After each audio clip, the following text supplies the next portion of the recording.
10월 20일 라이드 앤 딜라이트 말씀 묵상 시작하겠습니다. 사랑하는 주님, 우리는 날마다 주님의 크신 사랑으로 살아갈 힘을 얻습니다. 버겁고 어려운 일을 당하고 바라보면서도 희망을 잃지 않을 수 있는 이유는 주님께서 지금도 그 은혜와 섭리로 우리를 인도하시기 때문입니다. 안타까운 일들이 수없이 그리고 계속 일어나는 이 땅에 고통당하는 이들에게 주님의 긍휼을 베푸시고 회복의 은혜를 베풀어 주시기를 간절히 기도합니다. 오늘도 성령으로 우리를 충만하게 하셔서 우리가 주님의 말씀을 읽고 묵상할 때 깨달음을 주시고 말씀에 순종하는 능력을 주옵소서. 예수님 이름으로 기도합니다. 아멘.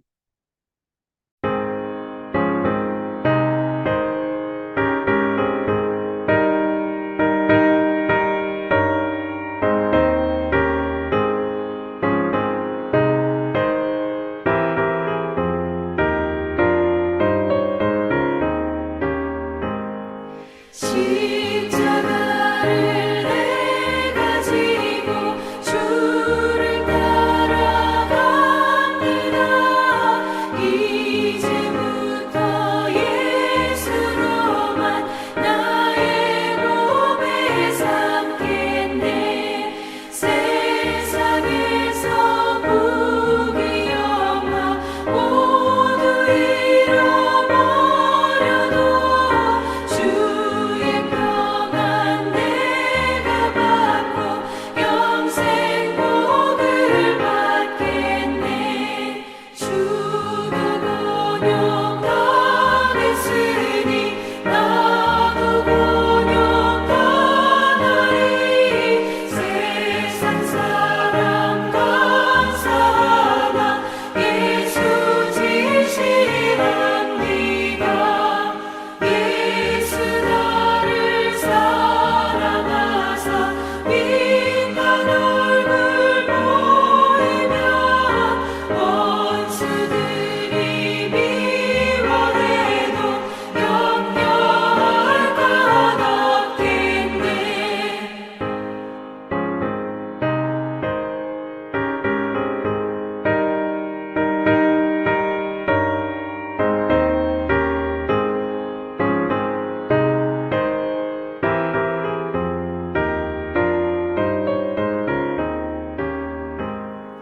내가 핍박당할 때에 주의 품에 안기고 세상 고초당할수록 많은 위로 받겠네. 주가 주신 기쁨 외에 기뻐할 건 무엇냐. 주가 나를 사랑하니 기뻐할 것뿐일세. 아멘.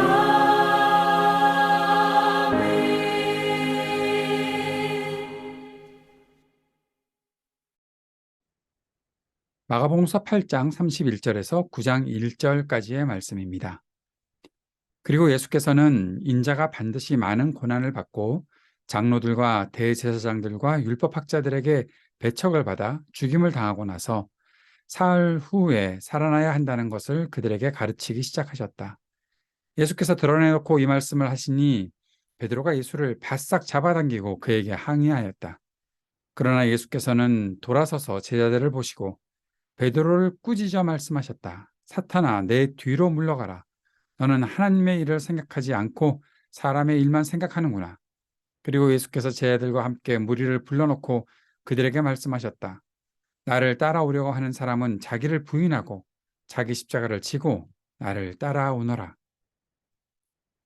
누구든지 제 목숨을 구하고자 하는 사람은 잃을 것이요 누구든지 나와 복음을 위하여 제 목숨을 잃는 사람은 구할 것이다. 사람이 온 세상을 얻고도 제 목숨을 잃으면 무슨 이득이 있겠느냐? 사람이 제 목숨을 되찾는 대가로 무엇을 내놓겠느냐? 음란하고 죄가 많은 이 세대에서 누구든지 나와 내 일을 부끄럽게 여기면 인자도 자기 아버지의 영광에 쌓여 거룩한 천사들을 거느리고 올 때에 그를 부끄럽게 여길 것이다. 또 예수께서 그들에게 말씀하셨다.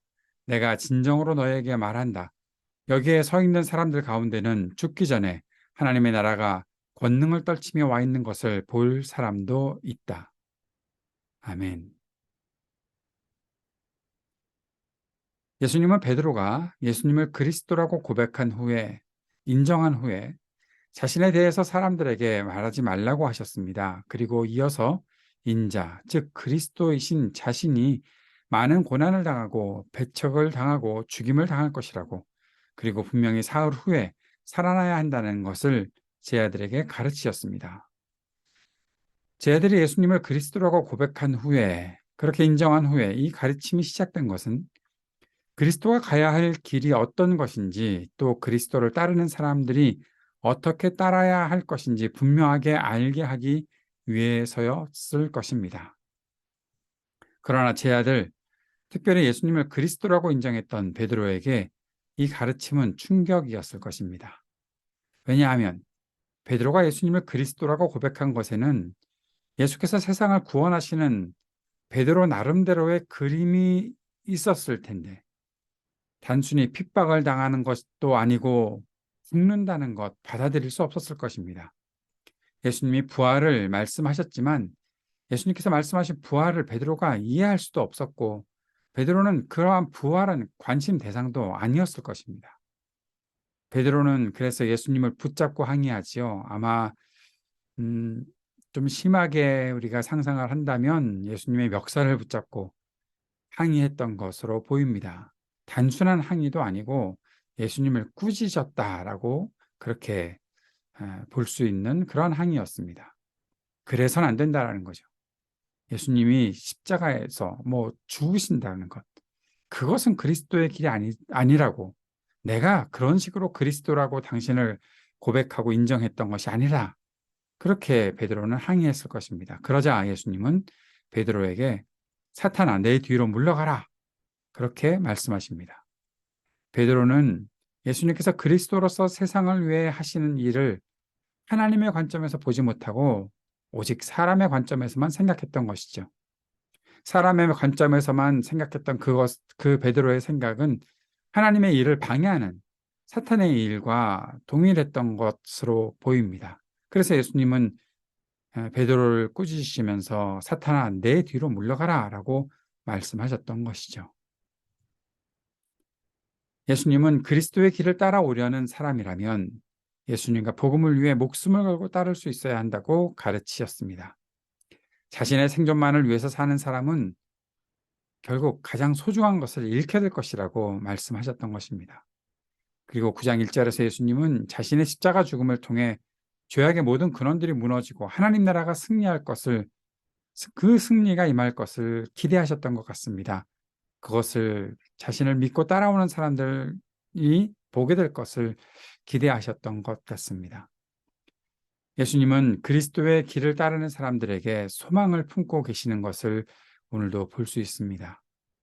당시 제자들에게도, 그리고 지금 우리들에게도 예수님은 동일한 소망을 가지고 인도하고 붙잡아 주시고 우리를 품에 안아 주시는 것이죠. 사랑하는 여러분, 사람의 관점에서, 또 사람의 기대에서 우리가 거기에만 기대고 거기에만 매달려 있다면 그리스도가 가는 길을 어떤 것인지, 그리고 결국 그리스도인이 살아가는 것이 어떠한 모습으로 살아가는지 알 수 없을 것입니다. 이해가 되지 않을 것입니다. 우리에게 하나님의 관점이, 하나님 나라의 관점이 있기를 바랍니다. 매 순간 그 관점으로 이 땅을 바라보고 우리의 삶을 바라볼 수 있기를 바랍니다.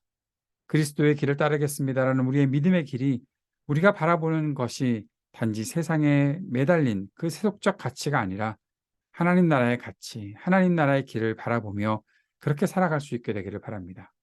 그래서 그리스도께서 가신 길, 우리를 인도하시는 그 길을 겸손함과 당당함으로 걸어갈 수 있는 저와 여러분의 삶이 되기를 간절한 마음으로 기도합니다. 오늘도 함께 기도하며 주님 앞으로 더 가까이 나아갑시다. 사람의 관점이 아닌 하나님 나라 관점으로 주님의 말씀을 배울 수 있게 하시고 그리스도의 길을 끝까지 따르는 그리스도인이 될 수 있게 하옵소서. 하나님 나라 복음의 일에 쓰임받으며 살게 하옵소서. 간절히 기도합시다. 세상의 모든 분열과 다툼과 전쟁과 고통이 그치기를, 평화의 세상에 오기를 위해 기도하고 몸과 마음이 아픈 사람들에게 치유의 은총을 베풀어 주셔서 그리고 또 이 신음하는 지구와 우리의 삶의 터전에 희망이 있게 하셔서 우리 모두가 주님의 긍휼을 입고 살아갈 수 있게 하옵소서. 기도합시다. 청년들에게 미래와 소망을 허락하여 주옵소서. 믿음으로 용기 내어 사는 지혜를 주옵소서. 간절히 기도하고 약한 노인들과 소외된 이웃들에게 적절한 돌봄이 있게 하옵소서. 계속 기도합시다. 우리 하이브리드 3.0 교회가 주님의 은혜와 계획 안에서 든든하게 세워져 갈 수 있게 하여 주옵소서. 이제 법인 등록의 절차가 시작되는데 이 모든 것 가운데도 주님의 은혜가 있게 하옵소서. 간절히 기도할 수 있기를 바랍니다. 함께 기도드리겠습니다.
하늘에 계신 우리 아버지여, 이름이 거룩히 여김을 받으시오며 나라가 임하시오며 뜻이 하늘에서 이루어진 것 같이 땅에서도 이루어지이다.